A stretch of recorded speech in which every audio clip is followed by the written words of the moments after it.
Assalamualaikum warahmatullahi wabarakatuh. Kembali berjumpa dengan saya Rizpano Arif dari Forum News Network. Sebagian dari Anda saya yakin sudah membaca keinginan dari Projo untuk menghidupkan kembali opsi 3 periode. Bahkan kalau itu yang disampaikan oleh Ketua Umum Projo tadi, bendaharanya ngomong bahwa ya paling mungkin kalau nggak 3 periode ya 2,5 periode gitu. Nah ini yang saya membaca di media juga disoroti oleh juru bicara Gus Dur dan juga Ketua Komite Eksekutif dari Koalisi Aksi Menyelamatkan Indonesia Adi Masardi. Ada 3 dosa besar gitu yang dilakukan oleh Projo itu. Dan juga termasuk di dalam hal ini sebenarnya Menteri Investasi Bahlil. Nah dosa besar apa saja dan kenapa kemudian jadi dosa besar? Mari kita ajak ngobrol Anda dengan Bung Adi Masardi. Assalamualaikum Mas Adi. Waalaikumsalam warahmatullahi wabarakatuh. Iya, Salam iya. sehat. Alhamdulillah. Ini sehat fisik aja atau sehat akal juga Mas ya? Sehat akal dan pikiran dan fisik juga harus kita jaga. Ya, oke. Nah ini apa kesimpulan kok Anda sudah sampai kemudian memberi fatwa ada 3 dosa besar? Ini kan begini, perpanjangan masa jabatan, kemudian atau penundaan pemilu ini kan saya bilang dulu itu ketika ini muncul, ini bahaya laten. Bahaya laten ya? Bahaya laten ketika anak mahasiswa demo kemudian kan baru ditetapkan jadwal pemilu 24 Februari ya. Tapi saya bilang ini nggak selesai. Persoalan perpanjangan masa jabatan dan penundaan pemilu itu belum selesai. Masih akan terus dihidupkan sepanjang big data yang menjadi basis pemikiran mereka tidak dinyatakan hoax. Ya. Mereka itu kan berbekal dengan big data itu bahwa masyarakat rakyat menghendaki 3 periode dan seterusnya. Ada nyebut juga big lie, bukan big data, big lie. Big data. Nah, jadi kalau big datanya dia nyatakan hoax, berarti kan semua kegiatan yang berbasis big data itu jadi hoax juga dan ilegal. Itu pentingnya ini pernyataan ini hoax atau bukan. Karena itu ujian soal big data itu menjadi penting. Karena itu saya bilang ini bahaya laten. Akan terus muncul. Kita ingetin, kita protes, kemudian hilang, nanti muncul lagi.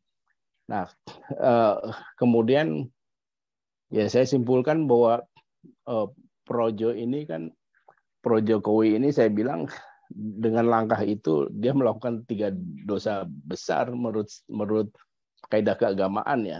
Pertama, membebani seseorang dengan beban yang berat itu kan sudah salah. Dosa karena kalau dia lakukan itu berarti dia sudah melebihi Tuhan. Dosa kedua. Jokowi maksudnya ya. Nah, yang diusung oleh Projo kan Jokowi. Jadi memberikan beban terlalu besar kepada Jokowi ini kan menjadi salah, menyiksa. Padahal Tuhan sendiri tidak pernah membebani manusia, umatnya melebihi apa yang bisa diatasinya. Nah, kemudian melihat persoalan-persoalan bangsa yang begitu berat, ini kemudian menyuruh Joko Widodo untuk terus memangku jabatan presiden ini juga kesalahan yang besar, apalagi persoalan bangsa diserahkan kembali kepada orang yang bukan ahlinya. Kita tahu kan persoalan-persoalan bangsa terus bertumpuk, terus menumpuk, terus makin kompleks, makin banyak, makin tidak bisa diatasi. Nah, kalau diberikan kepada yang bukan ahlinya, ini kan juga dosa juga menurut kaidah keagamaan. Jadi itu 3 dosa besar itu. Pertama, membebani Joko Widodo dengan beban yang berlebihan.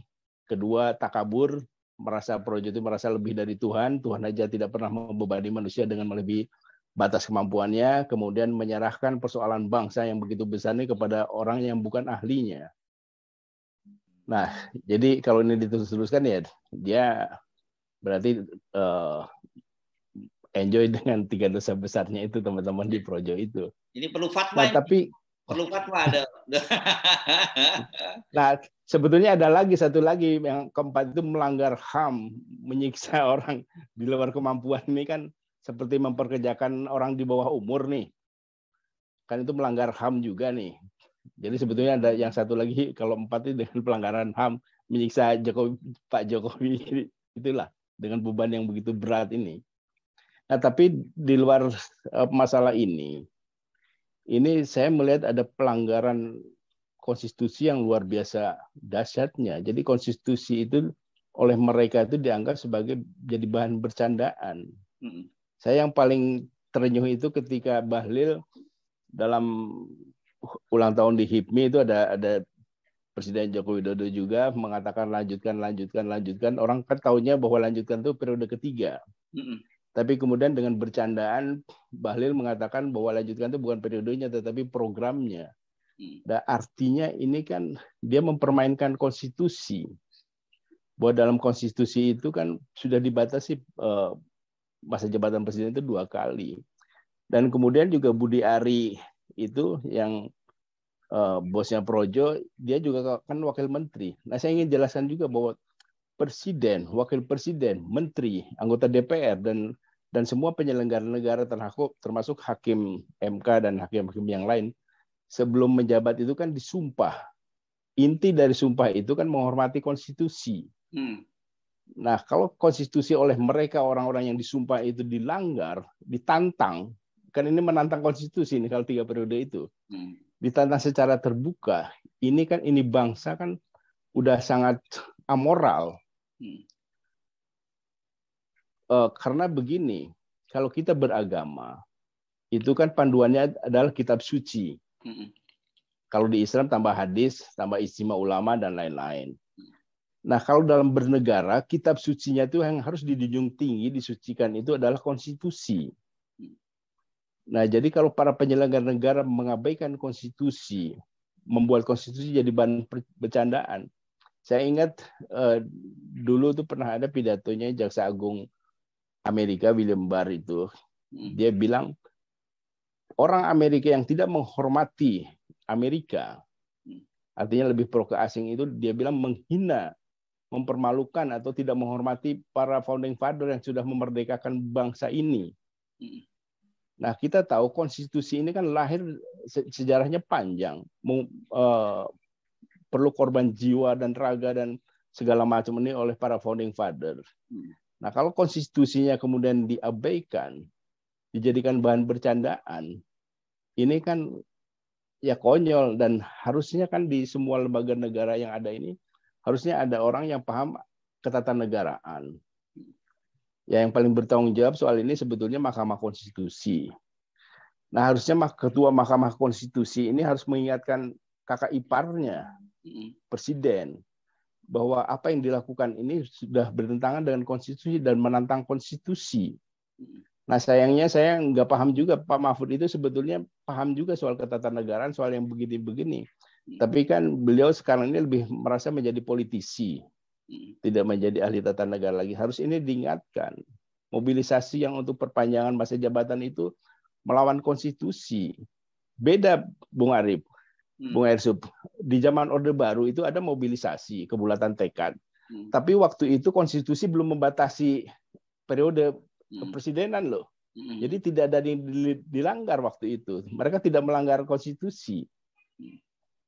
Karena belum dibatasi. Nah, setelah ada pembatasan di konstitusi, maka mobilisasi yang dilakukan oleh para penyelenggara negara yang terlibat di situ, sebelumnya kan juga ada ketua partai yang anggota DPR juga, anggota MPR juga mewacanakan itu. Saya bilang ini nggak benar. Kalau kita nggak ada masalah, kita kan tidak disumpah. Tidak ada sumpah buat warga negara untuk menjunjung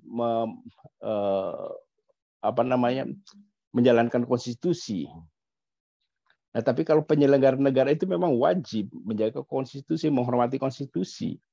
Jadi ini tidak boleh. Nah, ini yang saya merasa gelisah ini, bagaimana sebuah bangsa tidak menghormati konstitusi yang dibuat oleh para pejuang dengan mengorbankan banyak energi.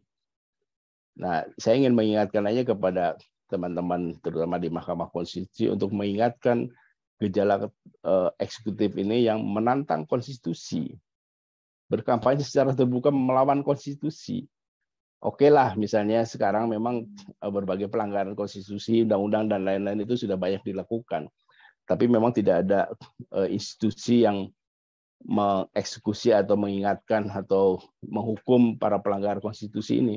Tetapi janganlah dipertontonkan secara terbuka kepada publik perlawanan pelecehan terhadap konstitusi ini, karena tidak baik untuk bangsa kita ke depan. Jadi kalau sudah ada rezim yang mempermalukan atau menghina konstitusi, mengabaikan konstitusi, membuat konstitusi sebagai lawakan. Ini ke depannya itu akan susah juga kita mengembalikan pemerintahan ke depan untuk berjalan di rel konstitusi. Ya. Ini persoalan yang besar. Oke, jadi ini bukan hanya Projo ya yang Anda sebut punya dosa besar, termasuk juga Menteri Bahlil ya yang terang-terangan. Menteri Bahlil, kemudian ada Wamen, kemudian dan lain-lain lah ya, orang-orang yang sudah disumpah penyelenggara negara, eksekutif, legislatif maupun yudikatif yang membiarkan persoalan ini sama dengan menghina para founding father kita, menghina para pahlawan kita yang sudah memerdekakan negeri ini, yang sudah membuat konstitusi. Dulu ceritanya kan panjang sekali itu riwayat lahirnya konstitusi kita, bagaimana perdebatan para founding father di BPU PKI. Nah, ini dilecehkan oleh mereka. Ini kan sakit, ini gila, dan kita semua mendiamkan hal ini. Oke, Mas Adi, ini tapi kan di situ bahkan ada peran Pak Jokowi juga sebagai atasan mereka, karena tadi Anda sebut Ketua Projo itu wakil menteri, terus Bahlil itu juga menteri, dan itu diucapkan oleh mereka di depan Pak Jokowi loh, kalau apalagi khusus untuk Bahlil ya. Dan Pak Jokowi juga seolah-olah tidak langsung dengan tegas menegur itu, malah dia mengeles menyatakan bahwa yang harusnya di demo Bahlil, jangan saya. Maksud nanti ada yang ngomong lanjutkan saya yang di demo gitu. Nah, berarti kan dari pernyataan itu dia tahu maksud Bahlil kan? Yeah. Maksudnya kan perpanjangan 3 periode dan dia khawatir di demo. Nah, kalau dia mendiamkan itu kan sama juga dia melakukan pelecehan terhadap konstitusi. Harusnya kan sama sekali tidak boleh para penyelenggara, apalagi yang berada di bawah presiden, itu tanggung jawab sepenuhnya presiden, mengingatkan kalian jangan melanggar konstitusi, karena kita semua sudah disumpah untuk menjunjung tinggi konstitusi, Undang-Undang Dasar 1945 dan undang-undang lainnya. Nah, harusnya mengingatkan. Nah, persoalannya kan kemudian saya jadi ingat ada giumnya dulu yang disampaikan oleh Lyndon Johnson, Presiden Amerika. Tugas berat presiden itu bukan menjalankan apa yang benar, tapi mengetahui apa yang benar. Karena presiden itu kan tidak semuanya dia lakukan. Dia harus mengetahui yang benar dulu, kemudian dia bisa memerintahkan ini dilanjutkan, ini tidak. Nah, kalau dilihat dari kasus kemarin, ini Presiden Joko Widodo Notomi Harjo ini nggak paham apa yang benar. Dia biarkan menteri-menterinya, wakil menterinya, anak buahnya untuk melakukan pelecehan terhadap konstitusi. Saya lihat sih ini 100% pelecehan terhadap konstitusi karena dia tahu bahwa konstitusi kita membatasi periodisasi masa jabatan presiden. Tapi kemudian diakal-akalin, diputer-puterin, apapun caranya, sekalipun itu kehendak rakyat lah, dia tetap harus menolak. Dan presiden untuk itu kan ada dulu, tempo hari saya kutip kan, bagaimana para pejuang demokrasi di Filipina, Korea Aquino, Fidel Ramos, dan lain-lain itu tetap menjunjung tinggi konstitusi mereka, komitmen mereka bahwa presiden setelah Marcos hanya 1 periode. Dan setelah itu Cory terpilih dan dia tetap 1 periode. Meskipun para pendukungnya bilang bahwa kita perlu 1 periode lagi, Cory enggak. Begitu juga penggantinya Ramos. Dia sukses juga, lebih sukses dari Cory Aquino. Tetapi dia tetap menolak perpanjangan masa jabatannya. Karena dia bilang ini konstitusi. Sudah mengatur. Dia tidak mau mengingkari konstitusi yang mereka perjuangkan. Nah, ini kan konstitusi kita ini diperjuangkan oleh para founding father kita. Ya, dengan berdarah-darah. Ya, ya. Oke, kalau dari baik statement dari wakil ketua umum Projo yang wakil menteri, dari ketua umum Projo yang wakil menteri itu wakil menteri desa ya, kemudian dinyatakan oleh Bahlil dan juga statement Pak Jokowi, kita bisa menyimpulkan bahwa sekarang ini opsi 3 periode itu memang betul-betul masih terus diupayakan oleh Pak Jokowi dan gengnya ya. Saya melihat ini akan terus diupayakan sampai titik darah terakhir bagi mereka. Nah, kesimpulan saya kan begini. Last minute, Presiden kan bisa mengeluarkan perpu tunda pemilu. Atau mengeluarkan perpu perpanjangan masa jabatan. Nanti diproses di DPR, ditolak atau diterima, kan begitu. Tetapi kan ketika perpu ini lahir, kan proses sudah jalan dulu. Jadi mekanisme Perpu itu kan begitu. Perpu dikeluarkan dulu, kemudian dijalankan. Kalau ada masa sidang berikutnya di DPR ditolak, berarti itu gagal, semuanya mundur. Nah, tetapi pelanggaran konstitusi ini kan sudah berjalan.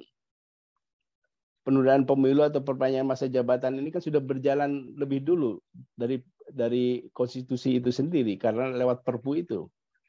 Nah, jadi ini bahayanya. Saya melihat bahwa ini menjadi bahaya laten karena di otaknya itu kan sudah mengkristal bahwa kekuasaan ini harus terus mereka genggam.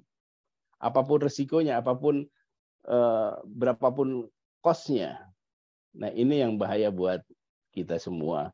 Karena ini intinya kan ini sudah melawan konstitusi. Janganlah saya terenyuh kalau orang bermain-main dengan konstitusi sama dengan orang mempermainkan kitab suci lah dalam pengertian ini kan.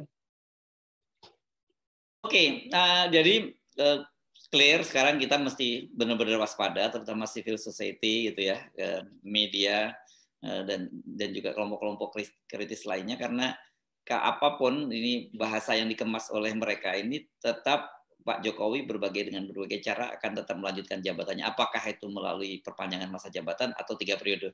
Saya sih cenderung melihatnya kalau 3 periode mungkin opsinya tertutup ya karena itu harus amandemen Undang-Undang Dasar ya, Mas Adi ya. Tapi kalau dalam situasi darurat mungkin lebih mungkin itu memperpanjang ada Perpu memperpanjang masa jabatan gitu. Betul. Jadi ini instrumen presiden kan masih banyak ini. Jadi kita terus dilakukan itu lama-lama kan orang bosan memprotes nih. Akhirnya biarin aja. Nah, saat itulah Perpu dikeluarkan. Nah, tanda-tanda juga sudah ada ya. Sangat mungkin bisa aja skenario-nya kita membayangkan KPU mungkin yang tidak bisa jalan. Kenapa? Dengan alasan anggaran. Kan sampai sekarang kan juga ini belum jelas soal anggaran untuk pemilu meskipun jumlahnya sudah disepakati, tetapi bagaimana pencairannya ini sampai sekarang kan belum jelas juga. Nah, ini kan alasan penundaan pemilu itu kan bisa jadi berbagai hal, terutama misalnya soal biaya. Kalau pemerintah bilang nggak ada biaya, terus karena itu dibekakan ini kan biaya yang terlalu besar, kemudian mau revisi kan sudah nggak sempat juga, akhirnya keluarlah Perpu ditunda pemilu. Terus kita mau apa? Itu last minute tuh. Semuanya udah jalan itu Perpu ditunda pemilu. Nah, sementara teman-teman di Senayan juga tidak mengantisipasi soal ini. Dia hanya bilang tidak mungkin. Bagaimana tidak mungkin? Presiden punya kewenangan mengeluarkan Perpu. Ya, bahkan dan Perpu untuk melawan konstitusi. Ya, dan diam-diam banyak teman di Senayan sebenarnya senang dengan perpanjangan itu karena mereka tidak harus keluar biaya dan bertarung lagi untuk periode yang kedua, otomatis dapat perpanjangan juga kan?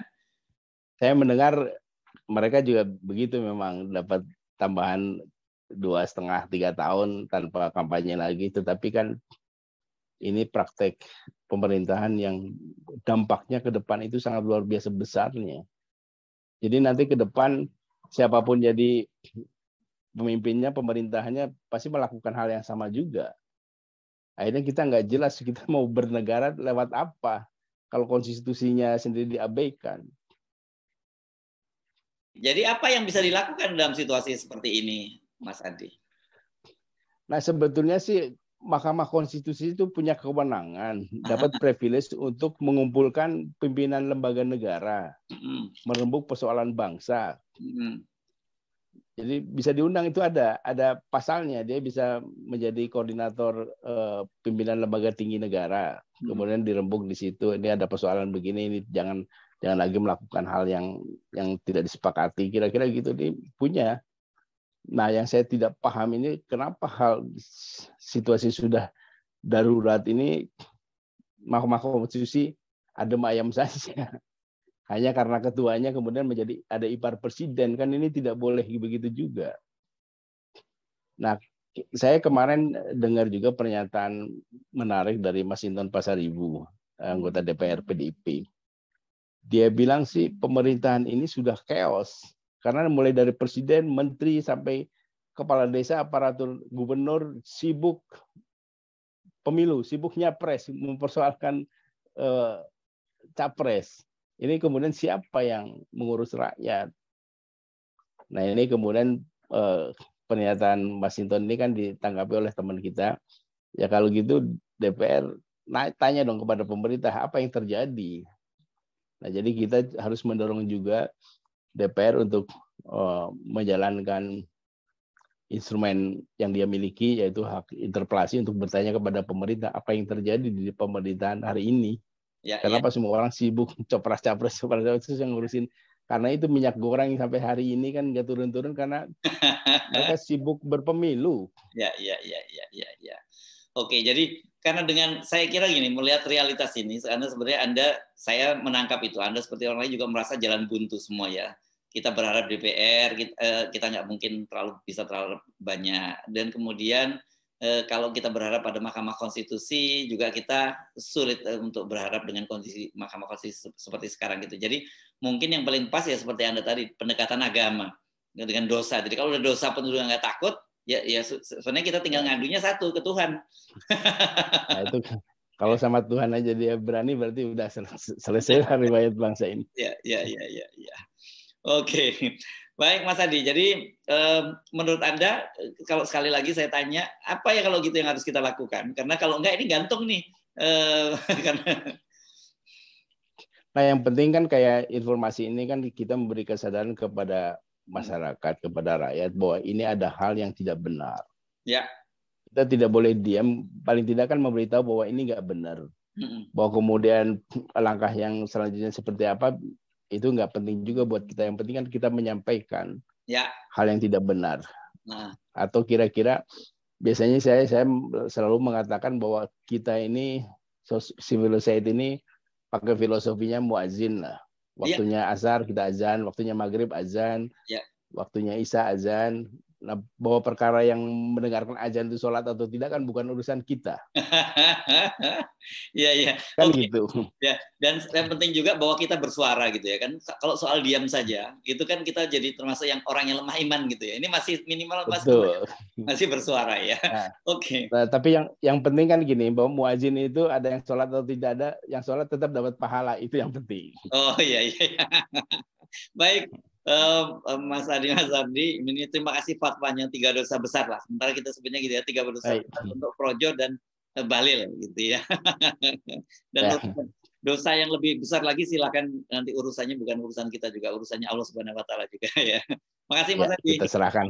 Ya. Oke, terima kasih. Oke, Assalamualaikum warahmatullahi wabarakatuh. Waalaikumsalam warahmatullahi wabarakatuh.